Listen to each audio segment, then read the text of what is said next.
Hello sir. मैं खुद को बहुत लकी समझता हूँ कि आपके टीचिंग से संपर्क में आया, वेदांत के बारे में जान पाया, उसको अच्छे से थोड़ा थोड़ा भी समझ रहा हूँ। उसमें क्या मूल आत्मा के बारे में क्या है ये जान पा रहा हूँ। जो हमारा भारत भारत का मूल जो जो उच्च उच्च ज्ञान है उसके बारे में जान पा रहा हूँ।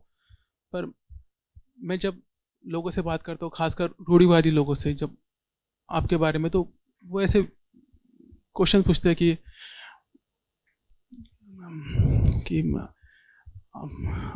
आपके गुरु कौन है, आपकी शादी हुई कि नहीं, ऐसे व्यर्थ के क्वेश्चन पूछे। मुझे बहुत ऑड से लगता है सर। ये भारतीय समाज में ऐसा क्यों है कि वो ज्ञान के प्रति संदेह व्यक्त करते हैं, वो टीचिंग्स को छोड़ के भलती तरफ चले जाते हैं, उसको व्यर्थ की तरफ क्यों जाते हैं? ऐसे ऐसा क्यों है समाज में? क्योंकि उनको जो चीज है असली उससे मतलब ही नहीं है। और ये कोई आज की बात थोड़ी ही है, ये तो हमेशा से था ना। तभी तो साहब को बोलना पड़ा था कि जात न पूछो साधु की, बूझ लीजिए ज्ञान। उन्हें क्यों बोलना पड़ा होगा? क्योंकि उस समय भी साधु आता होगा तो लोग उसकी भी जात पूछने लगते होंगे कि अपनी वाली बढ़िया वाली जात का होगा तब तो इसको रोटी देंगे, नहीं तो रोटी भी नहीं देंगे। सोचो तो, वरना उन्हें क्यों बोलना पड़ा होगा? जैसे आप उस समय साधु की जात पूछ रहे थे, ये आज से 600 साल पहले की बात हो गई, वैसे ही आप आज भी पूछते हो। कईयों को जिन्हें मुझ पर आक्रमण करना होता है, वो मालूम है क्या बताते हैं? वो ऐसे कहते हैं, आचार्य प्रशांत त्रिपाठी का कहना है, ये समझ रहे हो क्या है? वो जात मेरी सामने लाना चाहते हैं कि ये तो ब्राह्मण है, और उसके बाद फिर बताएंगे चूंकि ये ब्राह्मण है ना, तभी तो ये गीता और उपनिषद की इतनी बात कर रहा है, इसका एजेंडा है ब्राह्मणवादी। वो बता गए जात ना पूछो साधु की, तुम मेरी वो जात खोद के निकाल रहे हो जिससे मुझे ही कोई मतलब नहीं। जिस अर्थ में तुम मुझे ब्राह्मण समझ रहे हो, उस अर्थ में तो मैं कहीं से ब्राह्मण नहीं हूं। तुम्हारे हिसाब से जैसा होता है ब्राह्मण, वैसा तो मैं दूर दूर तक नहीं हूं। ब्राह्मणों को यही समस्या है कि मैं ब्राह्मण जैसा नहीं हूं।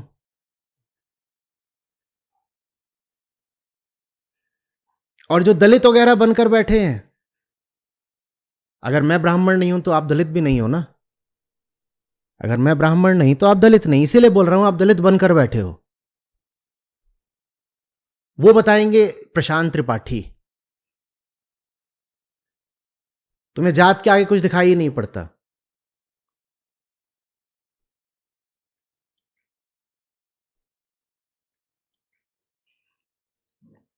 मेरा गुरु कौन है?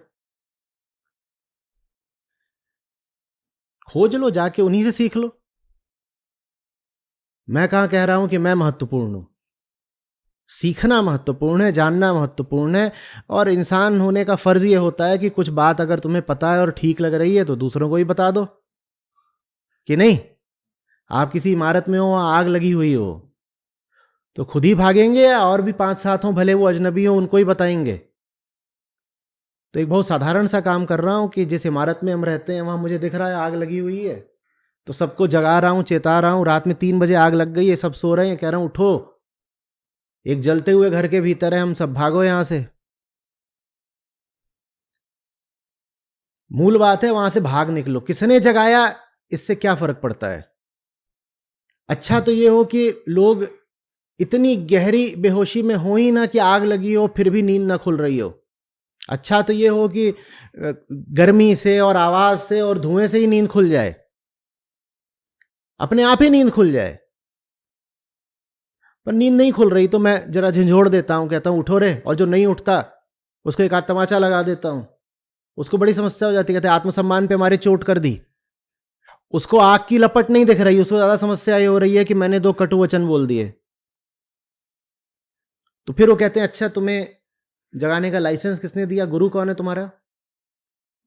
ये सब जो तुम जगा रहे हो, तुम किस परंपरा से आते हो जगाने की? अरे मैं किसी परंपरा से नहीं आता हूं, मैं आग से आता हूं। आग लगी हुई है, जगा रहा हूं, इसमें परंपरा की क्या बात है? परंपरा बताओ, परंपरा। वो जानना चाहते हैं कि मेरे सर पे कौन बैठा है। वो कह रहे हैं इसका गुरु पता चल जाए तो गुरु जी के पास जाके इसकी शिकायत करेंगे। गुरु जी तुम्हारा लौंडा गंदी बातें करता है सबके सामने। उन्हें मेरा आध्यात्मिक पप्पा पता करना है। मेरा पप्पा बहुत दूर बैठा है, उसे तुम पकड़ ही नहीं पाओगे।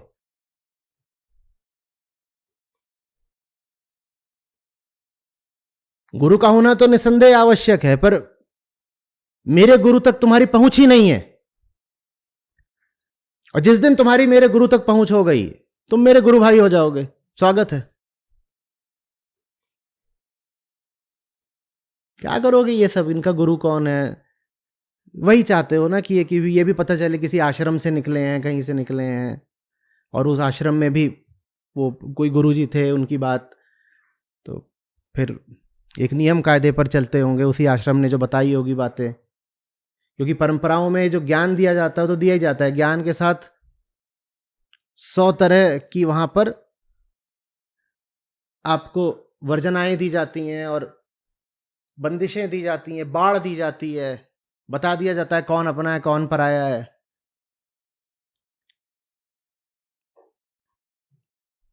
मैं साफ बच निकला हूं, मुझे मतलब ही नहीं। तो समस्या आती है, कहते ये ऐसे बोल रहे हैं, क्यों बोल रहे हैं? अरे अगर सत्र भी लो तो 1 घंटे का लो ना। ये कौन सी परंपरा में 6-6 घंटे लगातार बात होती है? और 1 घंटे में भी पहले 20 मिनट अपनी पूजा कराओ, फिर 20 मिनट कुछ बोलो थोड़ा बहुत, और फिर आखिरी 20 मिनट फिर अपनी पूजा कराओ। ये परंपराओं में तो यही सब चलता है।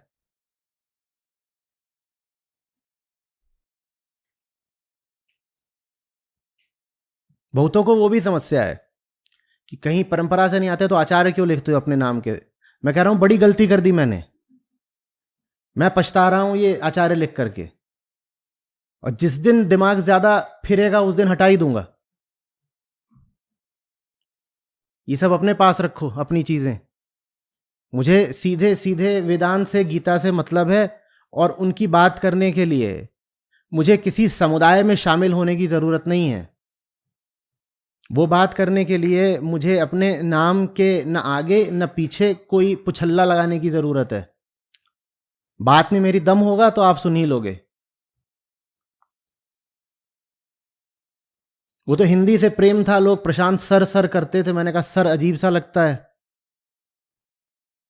तो हिंदी क्या हुई, अब सर का क्या करें, तो वो आचार्य बन गया। बाबा आचार्य बना करके मैं किसी परंपरा में नहीं शामिल हो रहा। मुझे पता होता कि इस बात को तुम इतनी दूर तक ले जाओगे तो मैंने करी ही नहीं होती। आचार्य माने जो बता दे, जो पढ़ा दे, बस खत्म बात। उससे ज्यादा दूर का मेरे लिए, उसके लिए कोई अर्थ नहीं है। बाद में तो यहां तक पूछने लगे ये आचार्य की डिग्री कहां से ली है। डिग्री कहां से? मैं सकते में आके मैंने कहा इसकी डिग्री, और डिग्री होती है, ऐसा नहीं है डिग्री नहीं होती।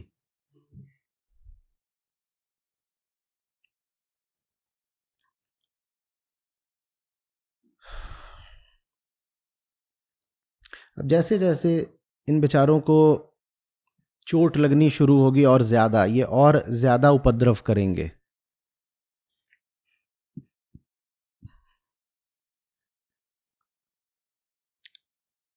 और उपद्रव के पीछे कारण इसी श्रेणी के होंगे सारे, कि कौन गुरु है, किस परंपरा से आ गए, दीक्षा किसने दी है, किन संस्कृतियों पर चल रहे हो, क्या है, मुझे कोई मतलब ही नहीं है।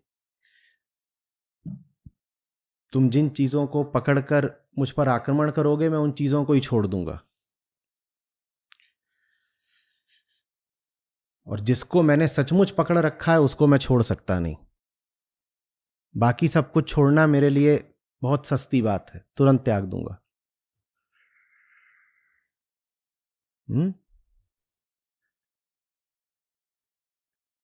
अब आते हैं आप पर। आप क्यों इतने मजबूर हो कि जो लोग ना सुनते ना समझते उन पे समय खराब कर रहे हो? मैं उनको यहां आने दूंगा जो सुनने समझने को राजी नहीं है? आने दूंगा क्या? जब घोषित करते हैं कि शिविर होने जा रहा है तो उसके साथ में एक फॉर्म का लिंक जाता है, भर दीजिए। जो पुराने लोग हैं उनको नहीं भरना होता, पर जो नए लोग हैं उनको भरना होता है, भर दीजिए। तो शिविर होना होता है, उसके लिए कम से कम 3,000 5,000। इस बार कितने लोग थे? कोई है जिसको आंकड़ा पता हो? उसको पता होगा। वैभव, तुम्हें कुछ है अंदाजा कितने लोगों ने शिविर के लिए भरा था?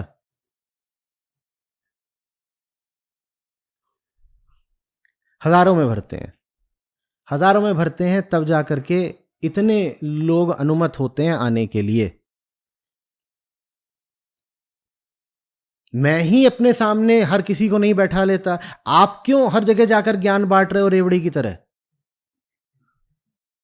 ये महंगी चीज है, पात्रता मांगती है।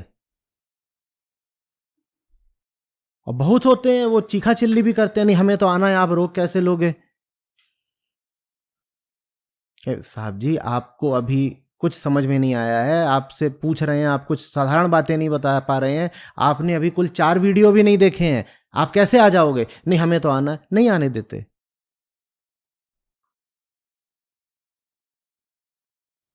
वैसे ही और होते हैं, नहीं हम आएंगे और आ करके देखेंगे, अगर मामला ठीक लगा तब संस्था को योगदान देंगे। कि तुम पहले तसल्ली कर लो अच्छे से। जो मुफ्त के 12,000 वीडियो हैं उनको तुम देख लो ना, वो मुफ्त है, देखो जी भर के देखो, हमने बांट रखे हैं। तसल्ली कर लो तब आ जाना। बोलते पर आपका क्या जाता है, एक बैठ जाएंगे, एक सीट ही तो है। नहीं, तुम बैठ नहीं जाओगे, तुम्हारे होने भर से माहौल दूषित हो जाएगा। कुछ बातें ऐसी होती हैं जो सबसे नहीं करी जाती। अगर यहां सही लोग ना बैठे हो, मैं बात ही नहीं कर पाऊंगा।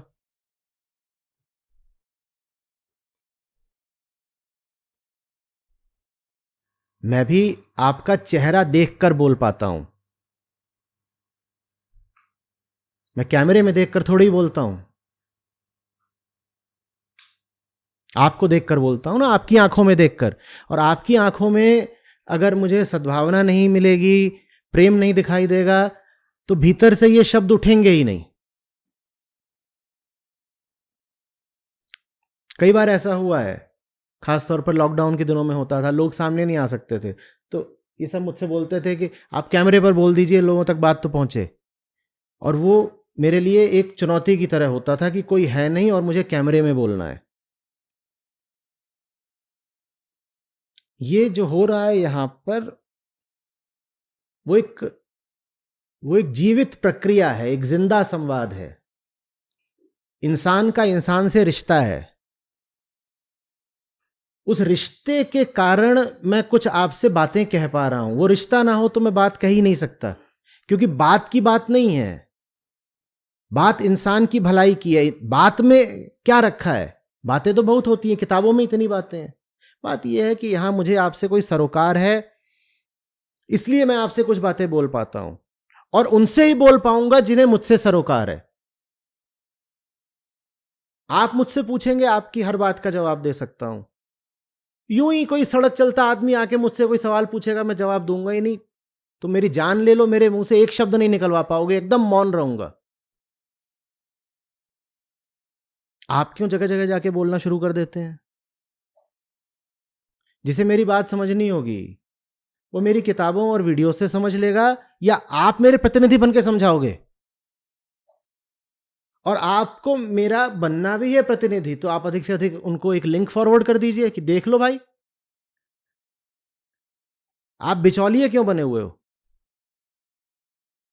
या आप लिखोगे आचार्य प्रशांत भाष्य, उन्होंने जो कुछ कहा है अब मैं बताऊंगा, और फिर आप बता रहे हो, कोई सुन नहीं रहा तो आपका दिल टूट रहा है। काहे को बता रहे हो? मैंने बताने में कोई कमी छोड़ी है क्या कि अब आपको बताने की जरूरत पड़ेगी? आपको बताना है तो उसके लिए क्या पर्याप्त है? शेयर कर दो ना। जबरदस्ती थोड़ी, कहते हैं ना घोड़े को पानी तक ले जा सकते हैं, उसको जबरदस्ती पिला थोड़ी ही सकते हैं। आप उसको ले गए हो, पानी के सामने खड़ा कर दिया है, अब उसको पीना होगा तो पिएगा, नहीं पीना उसका समय नहीं आया अभी, आप जबरदस्ती करोगे क्या?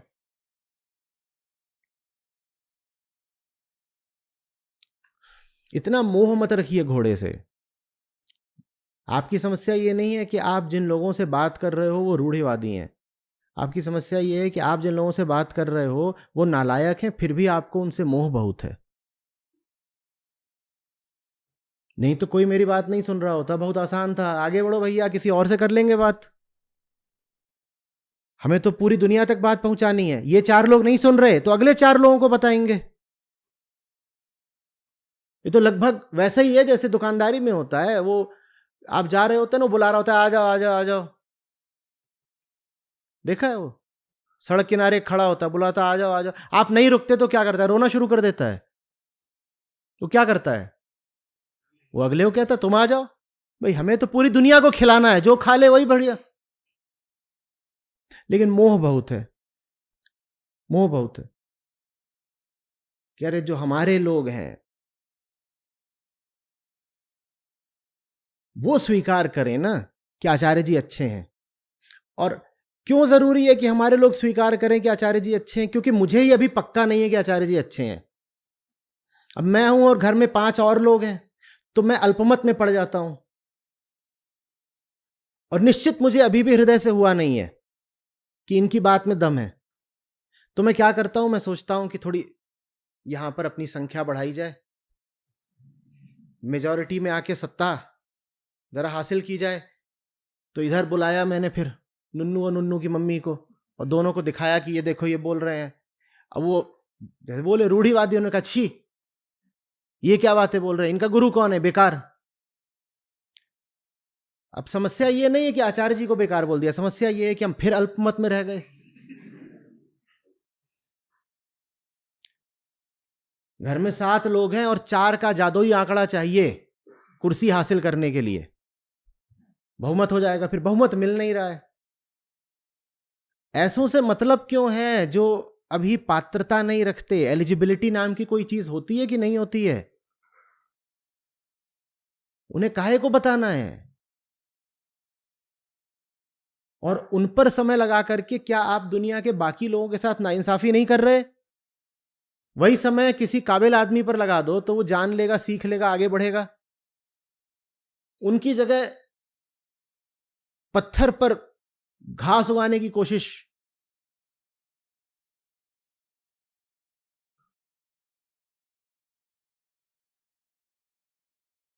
मूल में इच्छा यह है कि स्वीकार ना करना पड़े कि हम गलत लोगों के साथ जी रहे हैं, कि अतीत में गलत निर्णय लेकर गलत लोगों से संबंध बना लिए, कि हम गलत ऑफिस में काम कर रहे हैं जहां सब लोग जानवर जैसे ही हैं, या कि हमारे घर परिवार रिश्तेदारी में सब ऐसे ही हैं। ये स्वीकार न करना पड़े। मेरे साथ लेके ना होगे तो मेरा तो काम ही है जिंदगी में उपद्रव खड़ा कर देना। आपकी अच्छी खासी जिंदगी चल रही होगी, मेरे पास आएंगे, आपको उसका यथार्थ दिखने लग जाएगा, और सच अच्छा नहीं लगता कभी।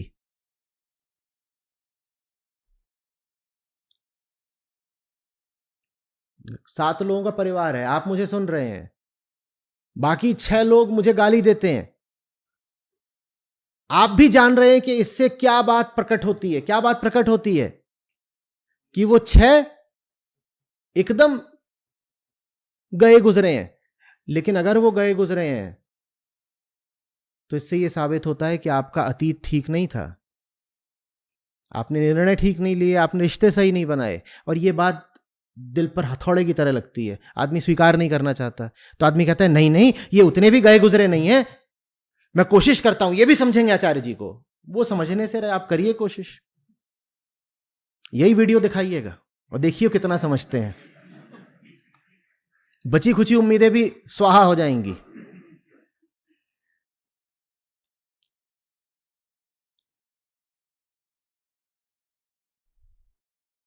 मान ही लीजिए ना कि जैसी अतीत में जिंदगी थी वो ठीक नहीं थी, और वर्तमान को भी अतीत जैसा नहीं बनाना है।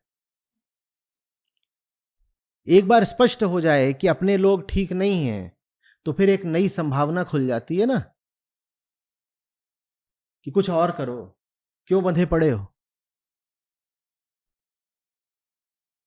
एक बार टूटेगा दिल, बहुत बुरा लगेगा, बहुत बुरा लगेगा ये जानकर के कि आज तक जिनके साथ जी रहे थे, जिनके साथ अपना नाम पहचान सब जोड़ दिया था, वो किस स्तर के हैं। ये जान करके एक बार तो बहुत बुरा लगेगा, लेकिन जब जान जाओ तो जान जाओ, हो गया, जान गई ये किस स्तर के लोग हैं। अतीत का संयोग है, अतीत की बेहोशी है कि इनसे नाता जुड़ गया, पर अब जान गए किस स्तर के, कोई बात नहीं। जान गए तो कोई उन्हें हम मारेंगे थोड़ी, कोई हिंसा थोड़ी करेंगे, चिढ़ थोड़ी निकालेंगे कि तुम क्यों मेरी जिंदगी में हो। वो अकेले ही थोड़ी आ गए थे, उनको लाने में हमारा भी भरपूर योगदान था। कई बार तो हो सकता हो आपकी जिंदगी में आ भी ना रहे हो, आप नाक रगड़ रगड़ के, घुटने टेक करके, या फिर उनको खींच खींच के अपनी जिंदगी में लेकर आए हो, तो उन बेचारों की क्या गलती है। एक बार जान जाइए कि साथ के लोग कैसे हैं, उसके बाद बस स्वीकार लीजिए कि हाँ ऐसा है, ऐसा है। इस स्वीकार से बड़ी शांति मिलती है और आगे के लिए बड़ी स्वतंत्रता। सच को झुठलाने से कोई लाभ नहीं होता।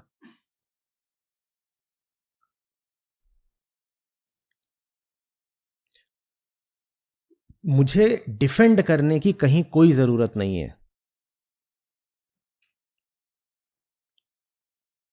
एकदम जरूरत नहीं है। जो व्यक्ति ऐसा है कि मुझ पर आक्रमण कर रहा हो, उसके सामने आप मुझे डिफेंड करके पा भी क्या लेंगे।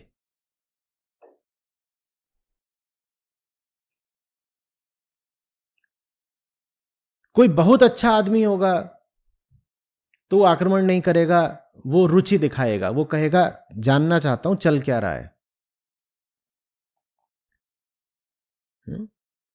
मैं नहीं कह रहा हूं भक्त बन जाएगा, मैं कह रहा हूं रुचि दिखाएगा। ये बात हो क्या रही है जरा समझें तो।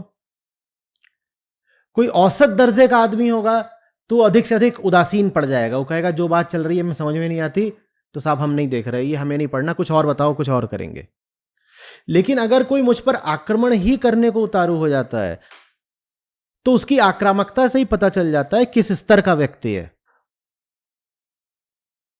इस स्तर के व्यक्ति के सामने अगर आप मेरे पक्ष में दलीलें दे रहे हैं, मुझे डिफेंड कर रहे हैं, तो भी आप उससे रिश्ता तो बनाए हुए हैं ना।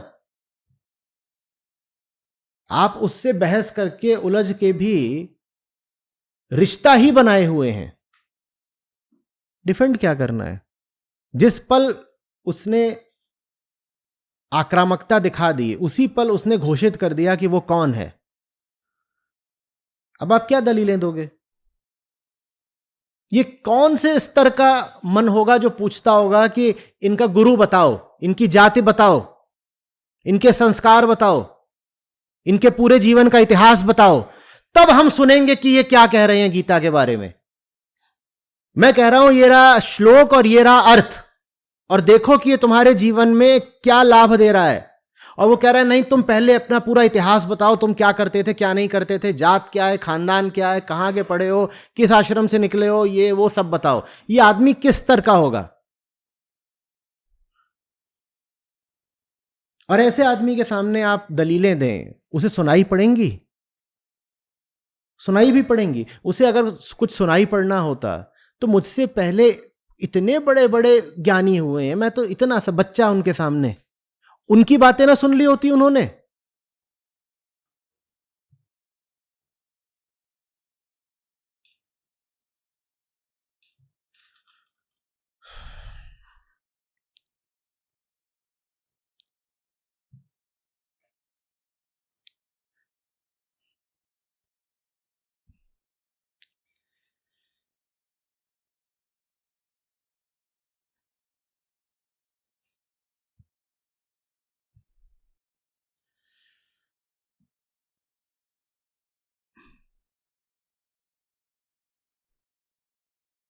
उनको कोई चीज बदल भी सकती है ना, तो वो है आपका अपना जीवन, आपकी दलीलें नहीं, आपकी दलीलें नहीं। आपकी जिंदगी बदलते देखेंगे तो उन्हें मजबूर होकर सोचना पड़ेगा कि कुछ बात तो होगी।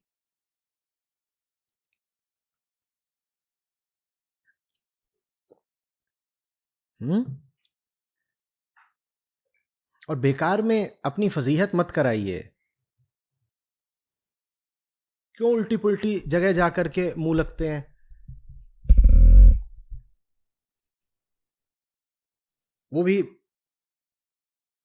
मेरे लिए। इस दायित्व से मैं आपको पूरी तरह से मुक्त करता हूं। हम्म। बोलने दीजिए इसको जो बोल रहा है। वो तो चाहते ही हैं कि आप प्रतिक्रिया करें।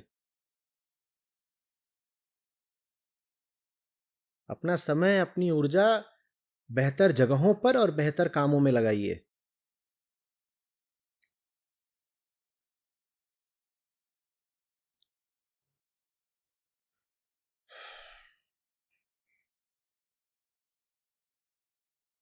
हम्म।